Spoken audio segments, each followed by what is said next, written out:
Türkistan'da baskılarını sıkılaştıran Çin rejimi, bu ayın başından beri Doğu Türkistan'ın Artuş ili genelinde yürüttüğü baskı uygulamaları kapsamında Çin hükümeti tarafından bütün evlere denetim ekibi gönderildiği bildirildi. 6 kişilik gruplardan oluşan denetim ekiplerinin köy ve kent sakinlerini her gün bayrak törenine mutakip bir araya toplayarak geçmişte sakal bırakan ve başörtüsü takan, evlerinde seccade bulunduran, ev ve tarlalarda namaz kılan, evlerinde dini kitap bulunduran kişileri ortaya çıkarmaları konusunda emir verdiği belirtildi. Polis ve hükümet memurlarından oluşan denetim ekibinin Uygur ve Kazak Türklerini komşu ve çevredekilerini ispiyonlamaya zorladığı ortaya çıktı. Doğu Türkistanlı bir ailenin Türkiye'ye giriş yapmasına izin verilmediği iddia edildi. Dünya Uygur Kurultayı'ndan yapılan açıklamaya göre Doğu Türkistan'daki toplama kamplarına dair dış dünyaya bilgi veren Ümirbek Ali'nin eşi Roşengül Taş Muhammed ve kızının Türkiye'ye girişlerine izin verilmedi.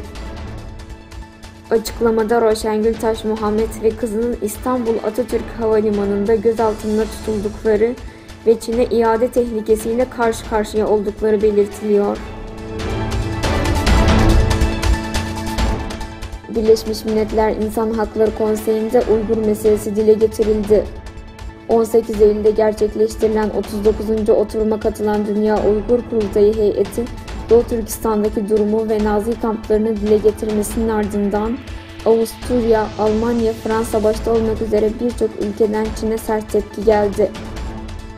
Doğu Türkistan'daki Nazi kamplarını kapatma fikrini ortaya koyan vekiller Çin'e ortak tepkilerini bildirdi.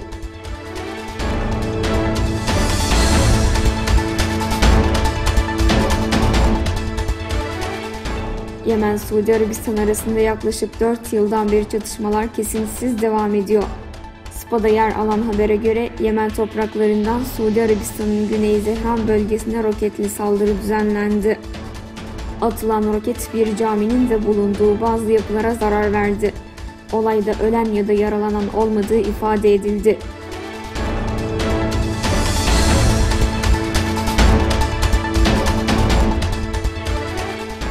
İşgalci Çin yönetiminin Doğu Türkistan'daki insanlık dışı soykırım uygulamaları ile Çin Nazi kamplarında hukuksuz olarak tuttuğu 1 ile 3 milyon arasında olduğu tahmin edilen Müslüman Uygur ve Kazak Türklerin durumuna Türk İslam dünyasından ilk çarpıcı tepki Malezya'dan geldi. Malezya eski Başbakanı Enver İbrahim, Uygur meselesinin Çin'in iç meselesi olmadığını söyledi.